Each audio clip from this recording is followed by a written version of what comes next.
Asal-usul Melayu. Secara garis besar, sejarah Melayu dapat kita lihat dari pendapat seorang ahli yang berkebangsaan Jerman, yaitu bernama Blumenbach, di mana dia membuat klarifikasi ras dari bangsa-bangsa di dunia ini menjadi 5 kelompok, yaitu Kaukasia, Mongolia, Ethiopia, Amerika, dan Melayu Polinesia. Ras Melayu Polinesia ini mendiami Pulau Madagaskar atau Malagasy, meliputi seluruh Nusantara, terus ke Semenanjung Malaka sampai ke Filipina, Taiwan, dan pulau-pulau di sekitar Lautan Teduh. Sebenarnya, negara asal dari bangsa Melayu Polinesia ini hingga sekarang belum ada kesepakatan pendapat di antara para ahli. Negara yang dimaksud di sini adalah tempat tinggal leluhur bangsa Melayu Polinesia yang didasarkan pada bahasanya serta merupakan satu keluarga dan satu bangsa keturunan, dan bangsa inilah yang sekarang menjadi penduduk asli Semenanjung Malaka atau Melayu dan di Kepulauan Asia Tenggara. Gelombang pertama yang datang ke Indonesia disebut Melayu Tua dan gelombang terakhir disebut Melayu Muda. Termasuk ke dalam kelompok Melayu Muda ini ialah suku Melayu yang bermukim di Semenanjung Malaka dan Melayu di pesisir Sumatera Timur. Dalam buku sejarah Melayu pada awal abad ke-17, karya Tun Sri Lanka mengatakan timbulnya suku bangsa Melayu di Semenanjung Malaka maupun di Kepulauan Nusantara ini sebagai legenda atau mitos. Secara ringkas, dalam buku tersebut dijelaskan tentang putra Raja Suran yang bernama Nila Pahlawan karena pendeta dan nila utama yang terdampar di Bukit Siguntang, Mahameru, dekat Palembang. Ketiga putra raja tersebut berkenalan dengan Raja Sriwijaya yang bernama Daun Lebar, yang kemudian menikahi putrinya Siti Sundari dengan nila utama. Dari perkawinan tersebut lahirlah 4 orang anak, putri yang ketiga dengan Raja Indrapura, sedangkan anak yang keempat pergi ke Pulau Bintan atau Riau dan menjadi raja di sana. Buku tersebut menceritakan Raja Malaka yang pertama hingga Sultan Mansur Shah. Waktu Portugis menyerang Malaka, Sultan Mahmud mendirikan sebuah kerajaan di Riau Lingga dan seorang anaknya mendirikan kerajaan Johor. Istilah Melayu berasal dari bahasa Sanskerta yang dikenal sebagai Malaya, yaitu sebuah kawasan yang dikenali sebagai daratan yang dikelilingi lautan. Istilah Melayu biasanya dipergunakan untuk mengidentifikasi semua orang yang berada dalam rumpun Austronesia. Sampai sekarang, definisi Melayu belum disepakati oleh ilmuwan, karena pengertian Melayu itu maknanya dapat berbeda-beda sesuai dengan konteksnya. Jika kita menelusuri sumber sejarah yang menyangkut Melayu, maka kata Melayu sudah disebut dalam catatan Ising yang mengunjungi Sriwijaya pada tahun 672 Masehi. Kata Melayu dipakai sebagai nama tempat yang menunjukkan Jambi sekarang atau Surumi Yoshiyuki. Pernah ditaklukkan Sriwijaya pada tahun 654 hingga 685 Masehi, kemudian bangkit kembali pada abad ke-11 hingga ke 1400 Masehi. Bekerja sama dengan Singosari untuk menghancurkan Sriwijaya dalam ekspedisi Pemalayu tahun 1275 Masehi, yang dimana merupakan salah satu bandar penting di pesisir timur Sumatera yang menggunakan bahasa dan aksara Melayu. Kerajaan Melayu di Jambi merupakan pusat penting peradaban Melayu awal. Kejatuhannya menandai pergeseran budaya, dengan bahasa dan adat istiadat Melayu tetap berpengaruh di wilayah yang luas. Kerajaan Melayu Malaka berperan penting dalam menyebarkan budaya Melayu dan juga Islam di Asia Tenggara. Masyarakat Melayu Deli terbentuk dari perpaduan unsur-unsur budaya dan migrasi sepanjang sejarah. Salah satunya yaitu pengaruh kerajaan Melayu kuno di Jambi yang merupakan aktivitas perdagangan di Selat Malaka selama berabad-abad yang memicu migrasi dan percampuran penduduk. Para pedagang dari India, Arab, Persia, dan juga Cina menjadi pembawa pengaruh budaya dan juga perkawinan campuran. Masuknya agama Islam pada abad ke-13 hingga ke-14 Masehi melalui perdagangan, dan juga Kesultanan Aceh juga turut membentuk identitas Melayu Deli yang bercorakkan Islam. Pembentukan Kesultanan Deli pada abad ke-17 semakin memperkuat identitas Melayu Deli. Kesultanan ini menjalin hubungan perdagangan dan budaya dengan berbagai pihak. yang turut mempengaruhi kebudayaan Melayu Deli.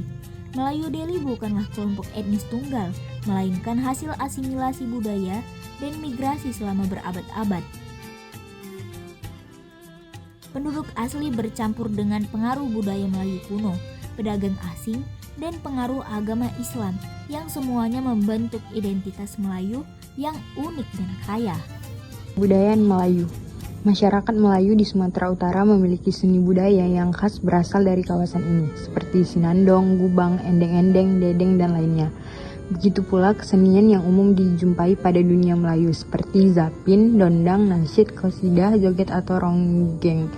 Bangsawan tidak lupa karya-karya sastra baik itu yang bersifat lisan maupun tulisan seperti pantun, sloka, gurindam, dedeng, nazam, sinandong, dan syair.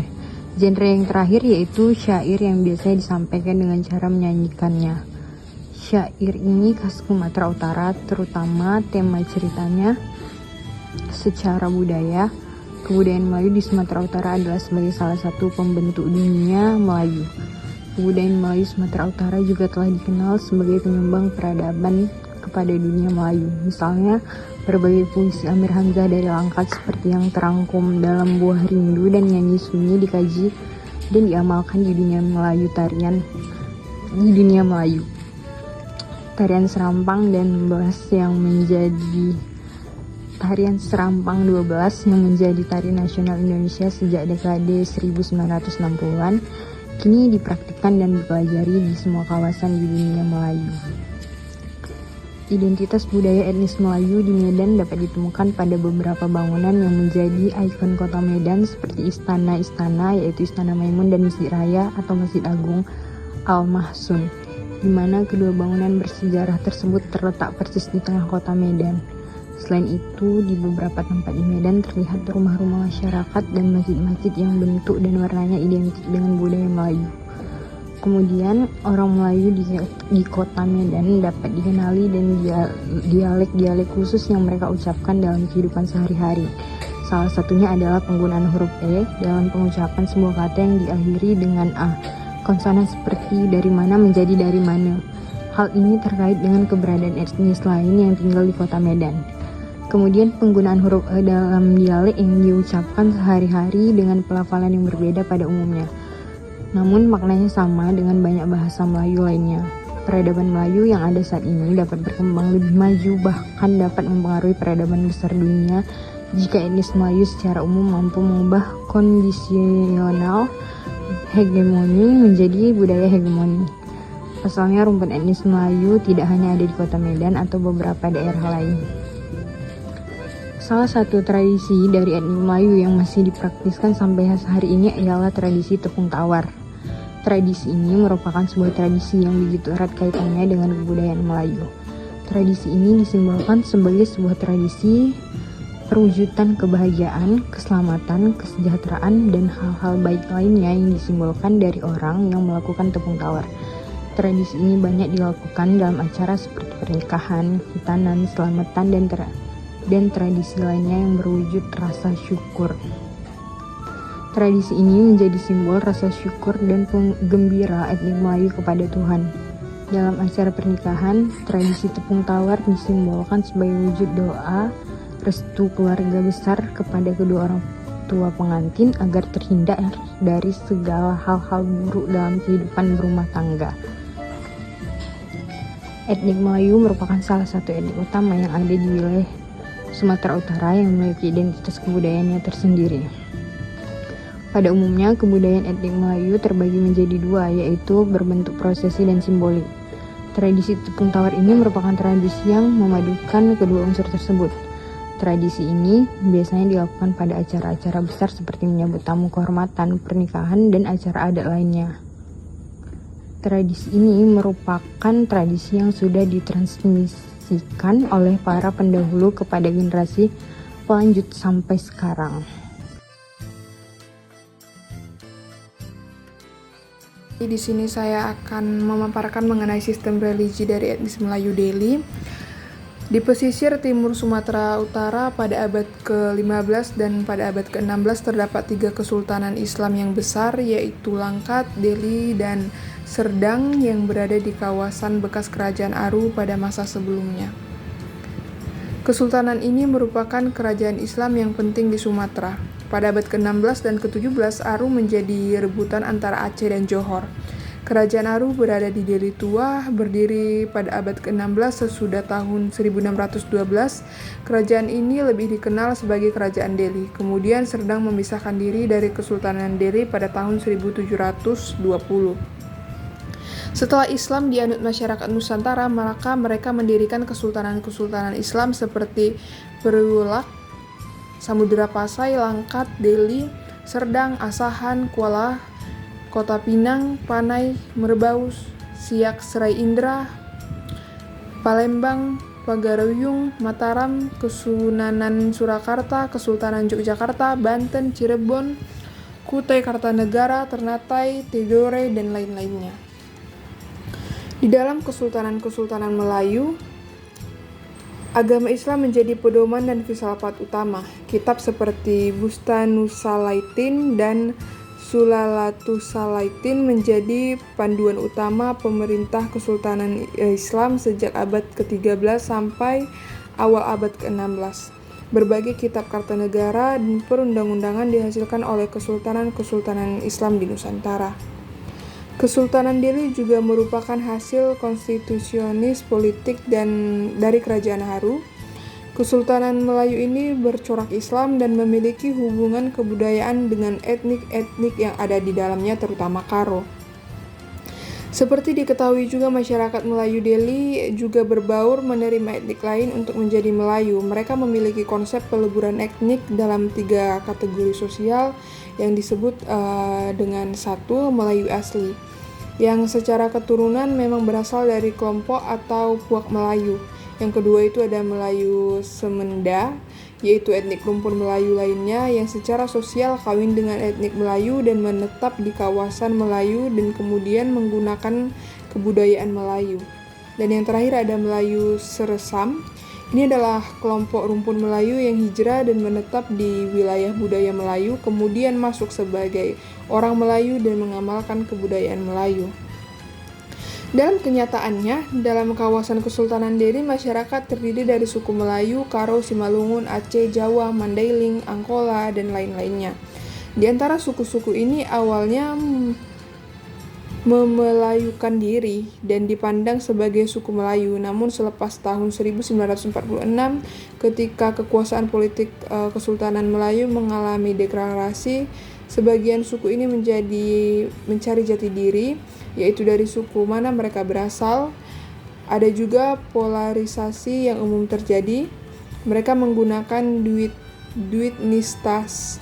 Ini menjadi keeksotisan tersendiri dalam konteks identitas Melayu di kawasan Sumatera Utara. Selanjutnya, upacara keagamaan. Perkawinan dalam adat Melayu adalah ekspresi dari manusia yang sempurna sebagai makhluk ciptaan Allah di dunia ini. Mereka yang melaksanakan perkawinan adalah dipandang dan menganggap diri baik secara religi maupun hakikat hidup. Adalah manusia yang sempurna. Manusia sempurna ini mengandung beberapa pengertian.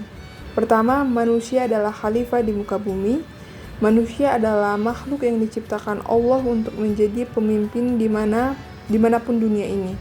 Manusia dalam konteks ajaran Islam adalah makhluk yang paling tinggi derajatnya yang diciptakan Allah. Ada nilai-nilai terkandung dalam institusi perkawinan lainnya, yaitu membina hubungan dengan Tuhan, sesama manusia, dan makhluk. Setiap upacara perkawinan itu penting bagi yang bersangkutan, sehingga bagi anggota keluarga dan kerabat kedua belah pihak pengantin, sehingga dalam proses pelaksanaannya harus memperhatikan serangkaian aturan atau tata cara yang sudah dikemukakan secara adat berdasarkan hukum-hukum agama.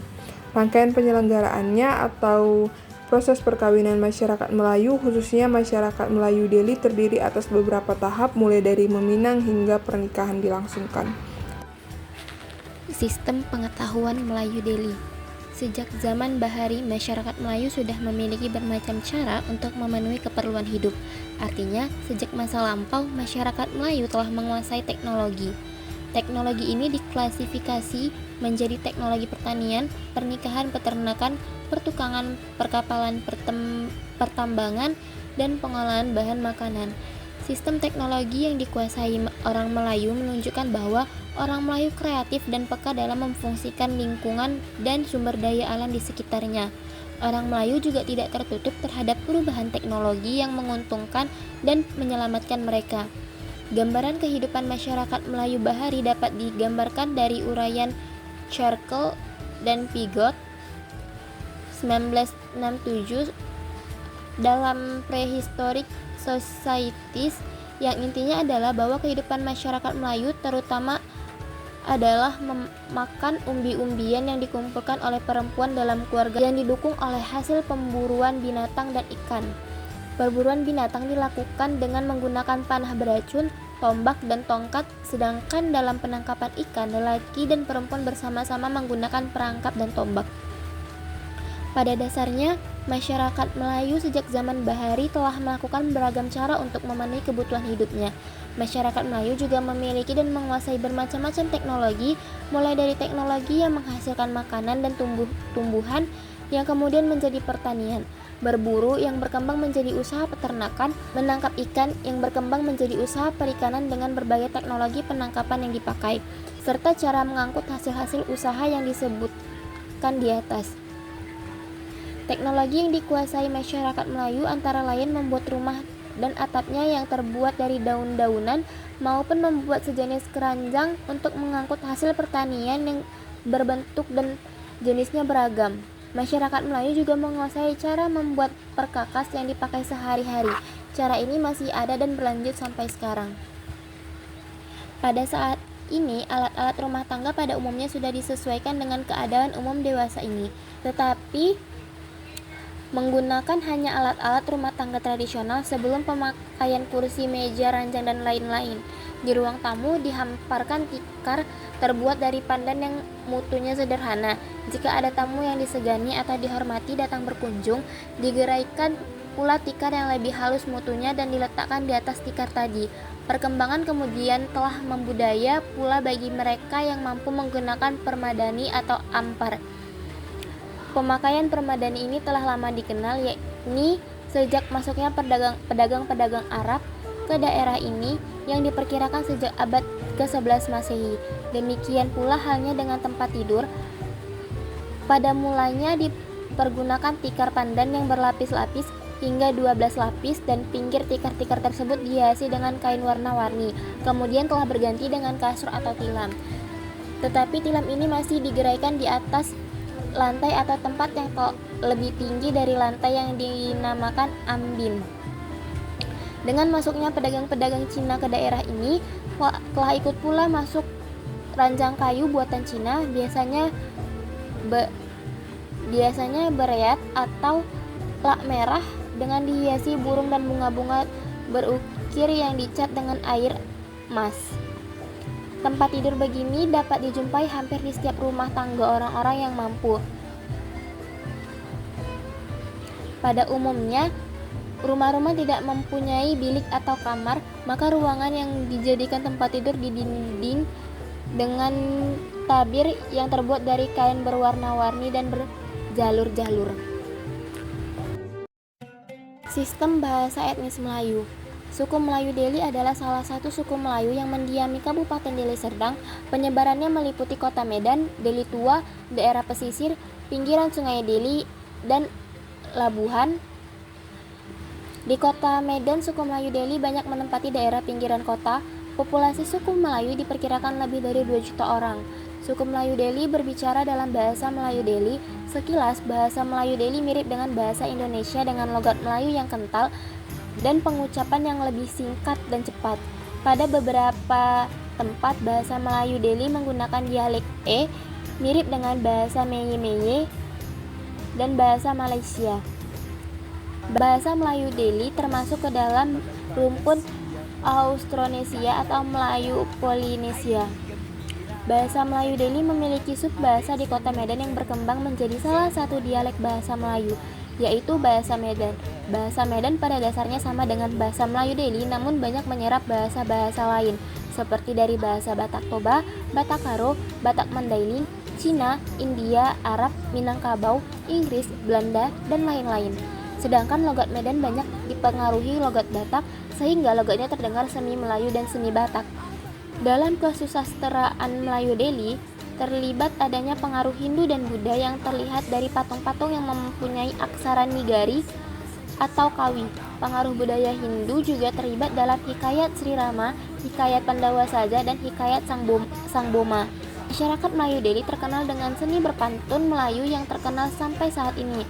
Dalam berpantun digunakan untuk mengungkapkan isi hati mereka, karena orang Melayu umumnya segan menyalakan sesuatu secara terus terang, sehingga harus menggunakan isyarat, perumpamaan, atau kiasan yang terwujud dalam pantun tersebut. Masyarakat Melayu Deli Serdang yang bersuku Melayu Deli menggunakan bahasa Melayu Deli dalam kehidupan sehari-hari, khususnya yang tinggal di pesisir pantai seperti di Kecamatan Percut Seituan, Kecamatan Pantai Labu, dan Kecamatan Hamparan Perak. Luasnya daerah dan banyaknya suku-suku lain yang tinggal di Kabupaten Deli Serdang seperti suku Batak, Mandailing, Minangkabau, Aceh, Jawa, dan lainnya. Sebagainya mungkin terjadi kontak bahasa antara penuturan bahasa Melayu Deli dengan penuturan bahasa daerah lainnya, yang akhirnya menimbulkan variasi dialek bahasa Melayu Deli di Kabupaten Deli Serdang. Bahasa Melayu Deli sebagai salah satu bahasa daerah yang digunakan di Sumatera Utara berfungsi sebagai alat komunikasi, pendukung kebudayaan, dan lambang identitas masyarakat Melayu Deli. Ketiga fungsi itu dapat diamati melalui kegiatan-kegiatan anggota masyarakat dalam berkomunikasi antar sesamanya. Berbicara tentang masyarakat Melayu, Husni 1975, terdapat dua golongan, yakni golongan bangsawan dan golongan kebanyakan. Selanjutnya dari segi bahasa, menurut Amar, pada masyarakat Melayu terdapat dua golongan bahasa, yaitu bahasa diraja dan bahasa orang kebanyakan. Kedua golongan tersebut di atas memiliki suatu perbedaan dari sudut adat istiadatnya, gelar kebangsawanannya, kedudukannya, peranan pemakaian bahasa, dan sebagainya.